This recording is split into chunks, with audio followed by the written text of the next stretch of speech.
Welcome to the world according to Jackie Simmons. And I'm super happy that you're here for this particular episode because we are about to go into the world according to Erik Johnson.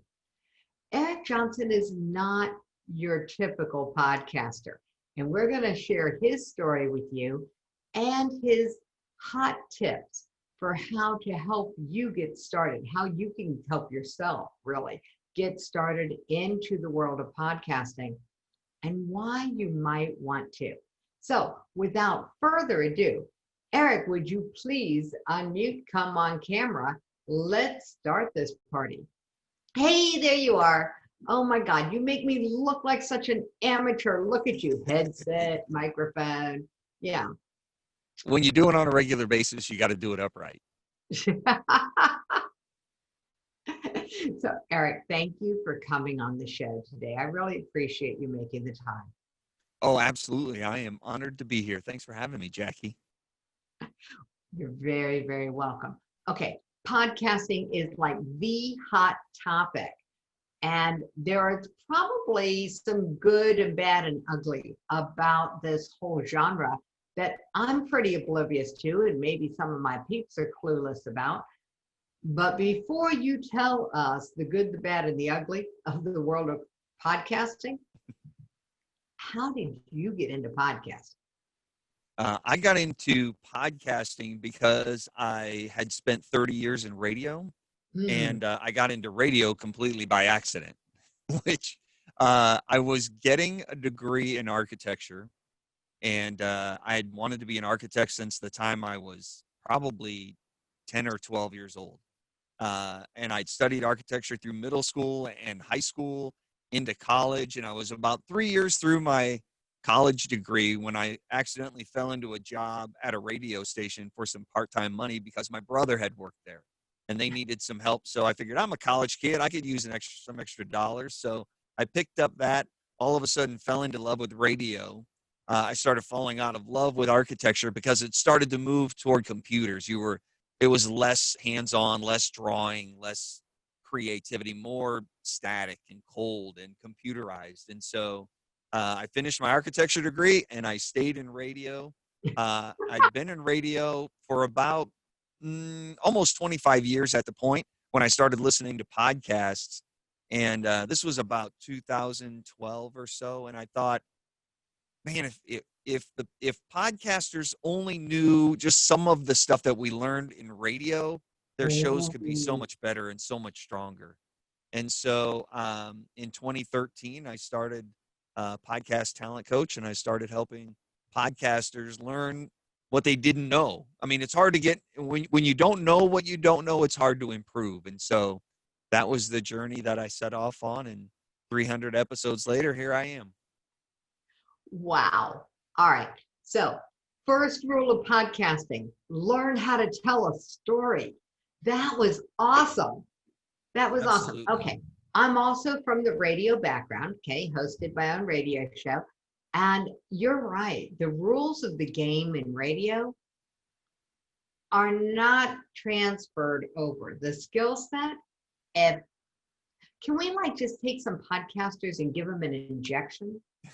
Yeah. Yeah, a little bit. Some of the things you learn in radio make sense on a podcast. Other things you learn in radio, you need to ignore when you come to a podcast. So great storytelling, obviously that works on both. When you can captivate and capture some attention by telling a fantastic story, your audience is there with you for the ride. But with a radio show, people are tuning in all the time. So you have new listeners. Every few minutes you have new listeners joining you. So you need to reset your story and welcome them back to the show. With a podcast, nobody starts a podcast in the middle of the show. Nobody fast forwards, 17 minutes into the show and hits play, right? So you don't need to reset. You don't need to reintroduce your guests. You don't need to do any of that on a podcast. So there are some nuances, some similarities, but when you don't know what you're looking at, it's tough to improve.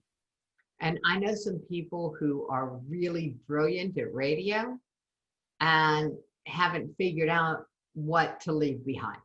Right. Well, a lot of people try and just repurpose their radio show into a podcast. Oh, I tried that. That doesn't work. That's not what podcasting is for.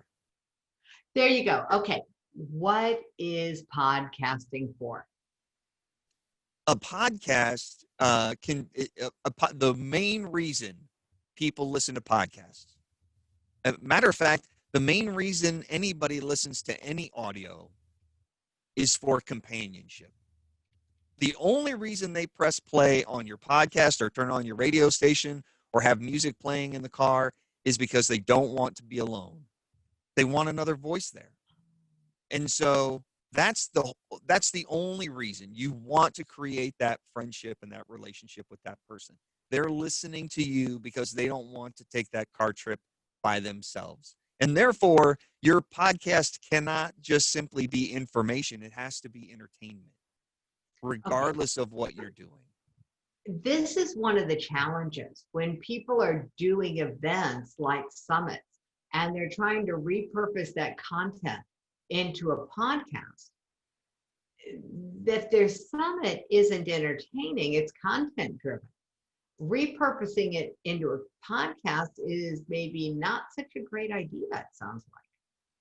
Well, I would argue that your summit presentation should not just be information. It should be engaging and entertaining. Now, that doesn't mean laugh out loud, funny, entertaining. It could be dramatic and be entertaining. Okay. It could be, it could be like if you go to a movie and it's a dark drama, that's still entertaining. It doesn't have to be funny. Many people confuse entertaining as being funny, and that's not necessarily the case. Just engaging is entertaining. And if you can tell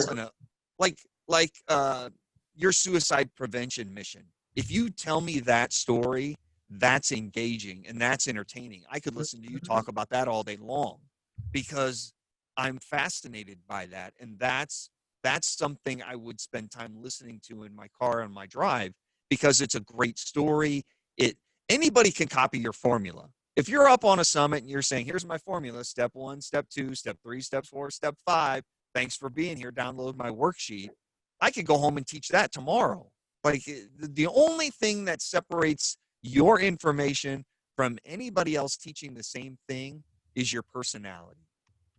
And so many podcast coaches don't teach that. They teach you how to launch your podcast and they teach you how to go promote it.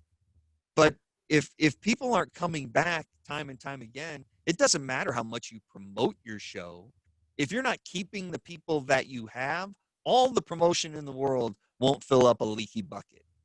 And so you need to make sure that you're keeping people when they come listen to your show. And the only way to do that is through your personality, through your engaging stories and your connection with them while they're listening. You want to be their companion. Excellent. Oh my God. All right. So let's go there for just a minute because you said a lot in a very short period of time. Entertaining is really about engaging. It's about, are you engaging? Not just in what your content is, because you're right. When I hear someone's content, I know that the step-by-steps are great. I mean, my 6-step conversation script, I set it up where anybody could teach it. Why? Because I am not interested in building my brand around it. What I'm interested in is people using it. Right. So please take the script and go use it, everybody. Let's make suicide a thing of the past. I mean, right. And most people are afraid to give their content because they're afraid somebody's going to steal it. And my attitude is let them. And then you can comment on it wherever they put it. And you can say, thank you for using my stuff. Yeah. Thank you for sharing the word, whatever your mission is. And I think we're all mission driven. Absolutely. The other thing you said was that it's important. What's important is not the content. It's the personality that's wrapped around it. It's not the story, except in how you tell it. Right. It's your personality. It's where it's coming from. So a great example is Dave Ramsey. On the Dave Ramsey show, Dave teaches financial peace. Basically, he's teaching live on a budget, live on less than you make, sock some away so you can live greater. Now, how many people on podcasts and radio and television teach finance and teach budgeting, right? But none of them are nearly as successful as Dave, because Dave Ramsey has that personality. He knows when to hug you, and he knows when to smack you upside the head. And that's what it is. Dave has whatever 8 baby steps. Every question on the show for the last 20 years has been the exact same question. It's just answered in a different way, because the context in which the question is asked and the context in which Dave gives the answer. And so that's what makes that show special. And that's what makes all of the other finance podcasts pale, because they all think they're teaching something, and people are coming for the information. They're coming for the entertainment. You know, with a topic like mine, I mean, you know, my mission, for those who haven't gotten engaged with my mission is to make suicide a thing of the past. And actually, the intro that I gave on this podcast might confuse people, because this is actually going to go on both. It's going to go on the world according to Jackie Simmons, and it's going to go on the suicide prevention movement. Why? Because it's in alignment with both. And the reason it's in alignment with both is because, let's face it, Erik, what you're teaching, if you could help people tell their story better, if you could help them get comfortable with their personality and let other people see it. I call it the mindset of shifting from being visibly vulnerable to being visibly valuable. And the only thing they have to change is their belief system around it. Absolutely. That plays in both of my worlds. If someone is in my world of the suicide prevention movement, be able to trust that they are okay, that the world is unfolding the way it should, that everything's going to be all right, that they only have to make it through this moment and sell themselves on staying 1 minute longer. That works. There you go. And on the world according to Jackie Simmons, it's exactly the same conversation. And the only word that changes is, are you willing to sell yourself on yourself? Are you willing to let the world see the world according to you? Yeah. They're exactly the same question is, are you willing to stay it out? Willing to stay with it, keep rocking it out. Yeah. And that can be entertaining, because if you look at shows like Oprah, when Oprah would have conversations on where people would come in and they would talk about serious subject matters like suicide. And it would just be, you know, Oprah would be crying and the audience is crying and everybody's, I mean, because it's so serious, but so captivating because of that conversation and the way she was touching people and helping people. And then all of a sudden, you know, the viewers of Oprah are going to work going, did you see what happened on Oprah yesterday? Like it, because that's what makes that powerful connection, because it's true and it's real. The stories that you tell reveal what you value and what you believe. And that when you reveal that sort of stuff to your audience, that's the way true friendships are formed. When people know things about you like that, that's when it becomes valuable. And that's when that bond can't be broken and they can't miss an episode, because it feels like they're your friend. They're right there in the corner. When you meet somebody that you've been listening to for years, for the first time you meet them and you say, man, I feel like I know you, that comes from all of those stories. That doesn't come from teaching the 5 steps. That's true. It is about the stories. I mean, I teach, you know, a framework for interacting with people, and it has a cute name and it has a great story around it. And the reality is that what's engaging is how I applied that framework to, like, my relationship with my mom.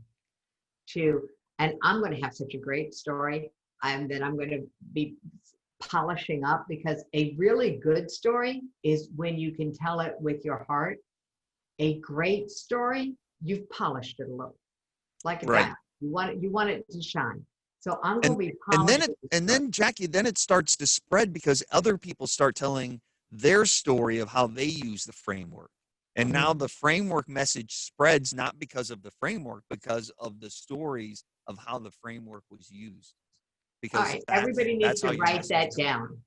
It is not the story that you tell. It's not the framework that you created. It's the story that the people who use your framework tell.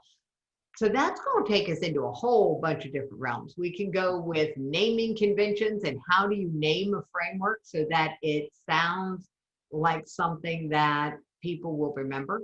Because let's face it, if they don't remember what it is or where they got it from, then it's not going to get tracked back to you and it's not going to move your mission, your message into the world.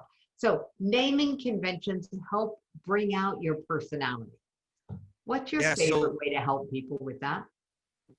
So a lot of people come to me and go, I don't know what to name my podcast. I want to name it the Happy Pants Podcast. And I'll tell them, well, sounds great, but nobody has any idea what the Happy Pants Podcast is all But about. it does sound great. I mean, yeah. Sounds great, but we don't know who it's for.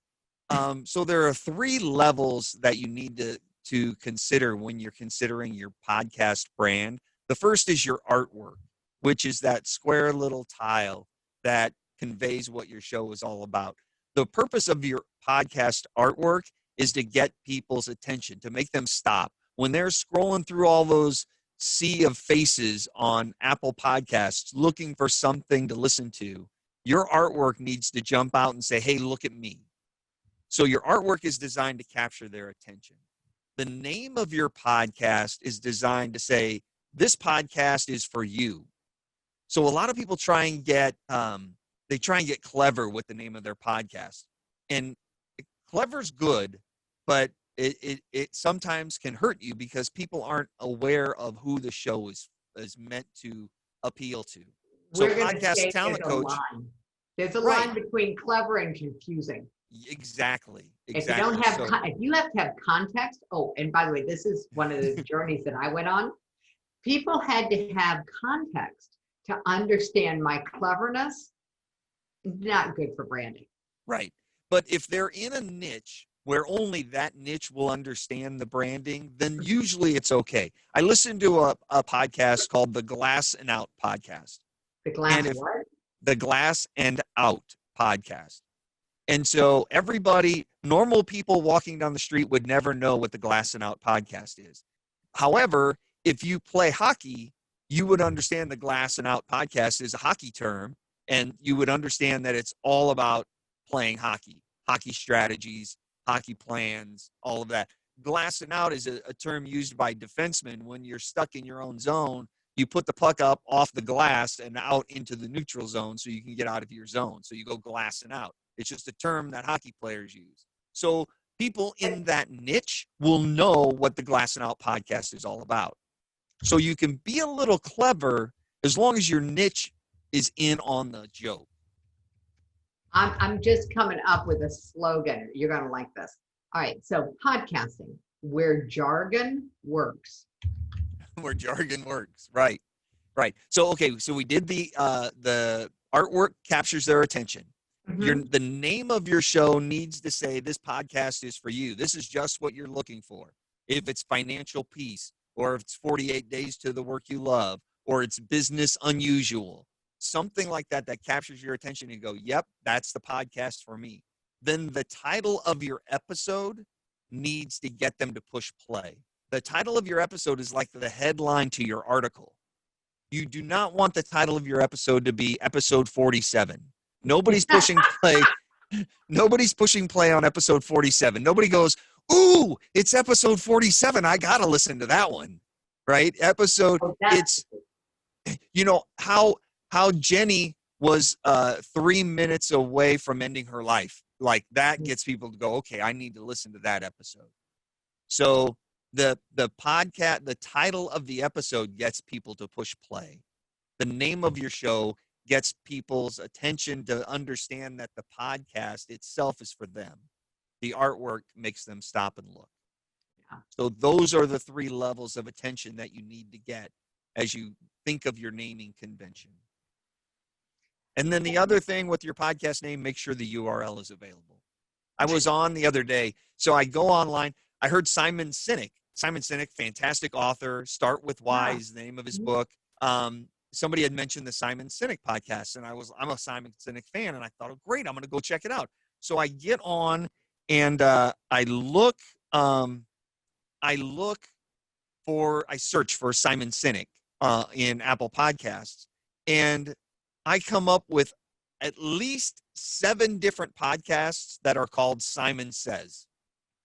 Yeah, Now, Simon Says. Simon Says is not a good name for a podcast when everybody is calling their podcast Simon Says, because we have no idea what Simon's talking about. Is he talking about business or football or yoga or true crime? We have no idea, politics of the day.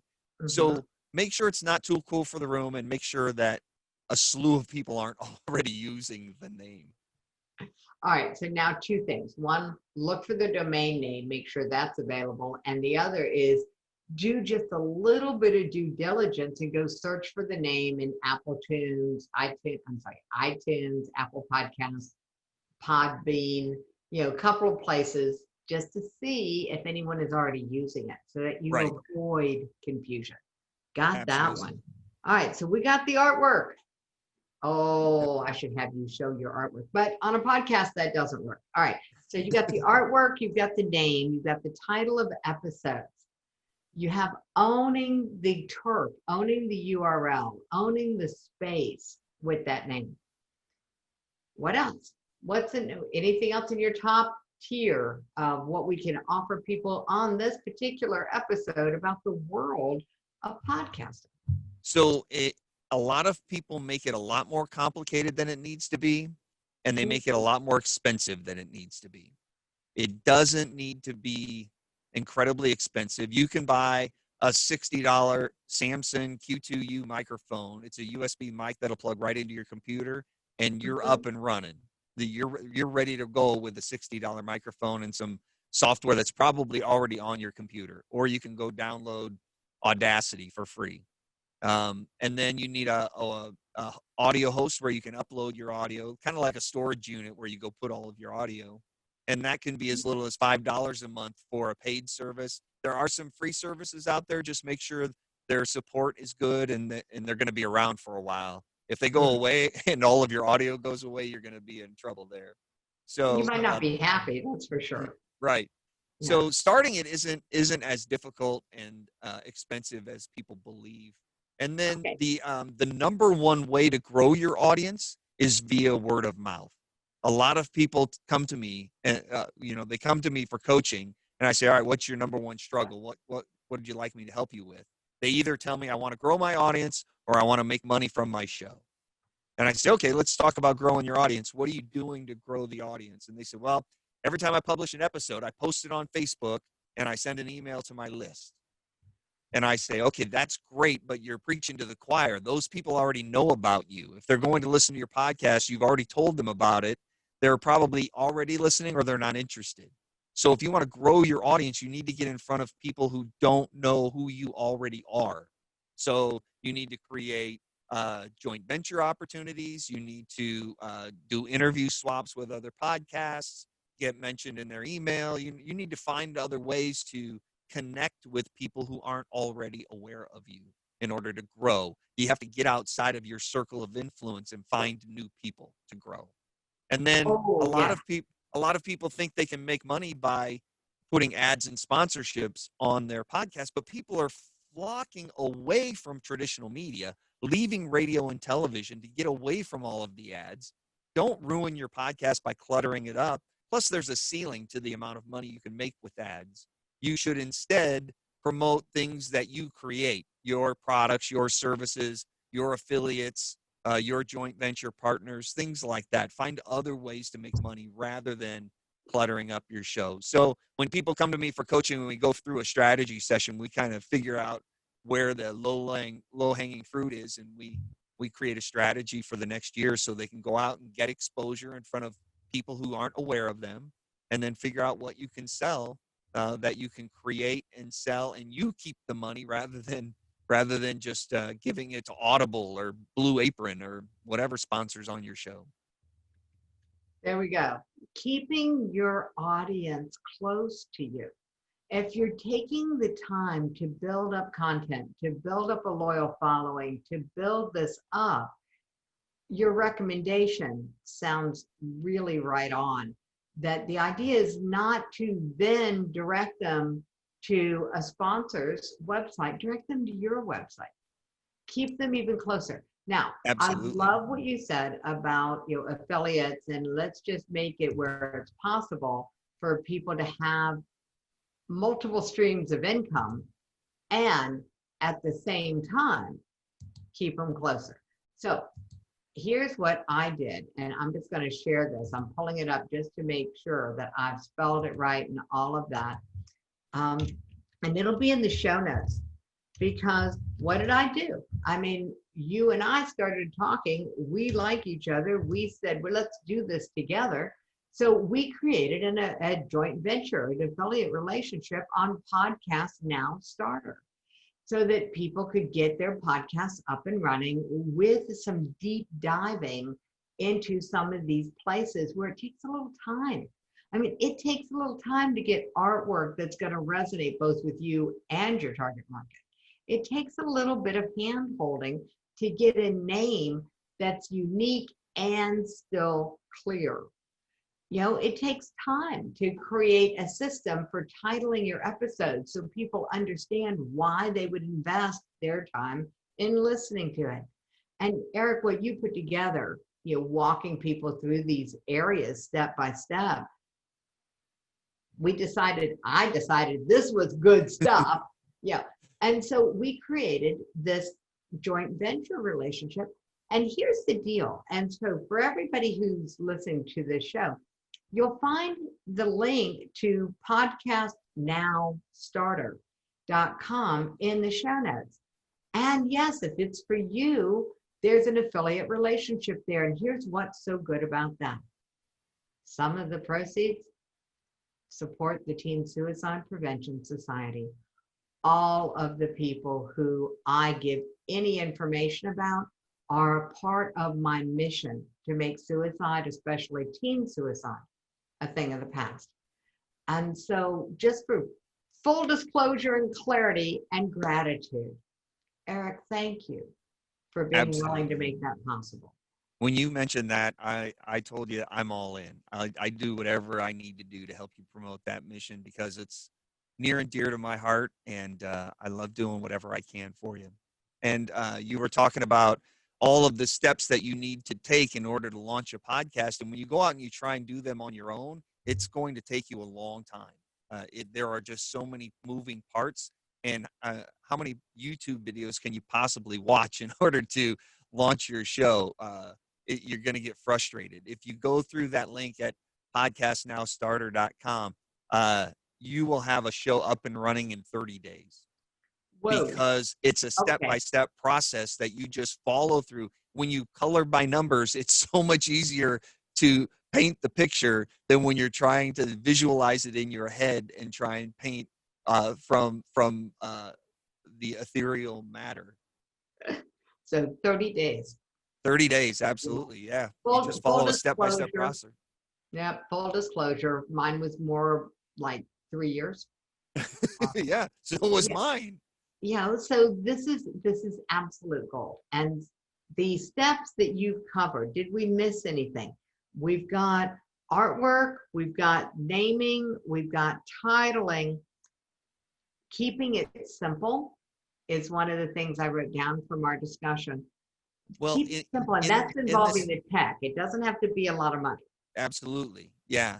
And in this program, we get into some other things, like we define your ideal target listener, like who is the one person that you're creating this content for, and we narrow your niche and we focus it so we can make your stories so much more powerful.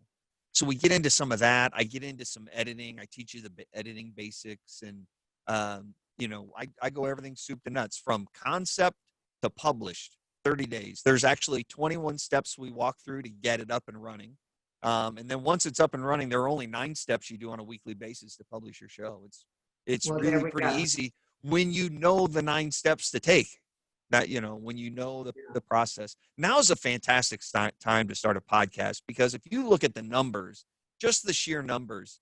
Podcast has been growing at about 20% a year over the past few years. That means it could double in the next 5 years. We just cracked the 1 million mark in the number of podcasts that are available. And if it doubles again in 5 years, that's 2 million. And so now's the time to get on the roller coaster and ride. And people are going, yeah, but 1 million, won't I get lost? Like, there's already a million of them out there. But if you're writing a blog, there are 600 million blogs available. So do you want to swim in a pool with 1 million or 600 million and try and get noticed? Well, yeah, but YouTube's all the rage. I'm going to be on YouTube. Yeah, have at it. But there are 50 billion YouTube creators. Billion with a B. That comes straight from YouTube. Like, you don't want to try and get noticed in that kind of noise. Podcasting allows you, and here's the benefit of podcasting over blogs and over video and all of the other stuff. I can take a podcast with me. I can consume a podcast on the mower, while I'm driving, while I'm jogging, while I'm changing the baby, while I'm in the shower. Like, when was the last time you watched a YouTube video in the shower or while you were driving safely? Probably didn't happen. Yeah, thank you. Especially the safely part of somebody's watching YouTube while they're driving. Right. So there are people out there that do it, but they shouldn't be. The reality is that a podcast is portable. And Absolutely. in this day and age, that's a huge benefit of the podcast. So we've been into the wild, wild world of podcasting. You've talked about what you've seen that people are not doing well, like trying to just repurpose a radio show to a podcast. You've talked about what works well, which is bringing your personality out, allowing yourself to be yourself. And you talked about what's critical. People have to know why they would want to listen. They have to know what your general topic is, and then for each episode, what's in it for them, basically. And I'll tell you what, anybody who listens to my show, they listen to it because they're going to find something that's valuable for them. And that's my job as a host. So anyone who's thinking about doing a podcast, I highly recommend you check out the system that Erik's created. Lots of great information there. And you'll be back again, because we're going to have to do an update on all the things that we're working together on. Absolutely. And if you already have a podcast, but it's not going the direction that you want it to go, hit up that podcastnowstarter.com and you can get some information there. You can get some information there to even grow your podcast. So many podcasts, they stop publishing after 7 episodes because people realize that it's some work. If it's not something you're passionate about, or it's not growing fast enough, and they get frustrated. And I hate to see people just fade away like that, especially so early. You need to give it time to grow, but you need to be taking the right steps to get it to grow. And I'd be more than happy to help you out and do that. All right. So 7 episodes. If someone has already launched their podcast and after 7 episodes, they've got the 7-year itch and they're wondering if they should be doing something else other than a podcast. Right. Checking out the information, hooking up with you, Erik, you're pretty easy to find out there. Yeah. So thank you again for coming, because it's really good for people to know that there is this kind of edge of getting 7 episodes out and wondering if it's worth it. The answer is yes, it's worth it. And there's probably nothing wrong with what you've done, but there might have been some gaps that you just didn't know needed to be filled in. And if you could fill those gaps in, then all of a sudden what you've already done is gold, because people love to be able to watch the story unfold. So being willing to let your story unfold in a public way, that's a guarantee home run in my book. What do you think? That's how people get to know you, through the stories that you tell. If you think of your best friend and how much you know about your best friend, you know everything about them. And it's not because you were there and experienced everything, but they told you everything. They've told you all their stories, and you've experienced it through them, and you feel like you know everything about them, and your friendship is tighter through those stories that you've heard. That's what your podcast can do for you. There we go.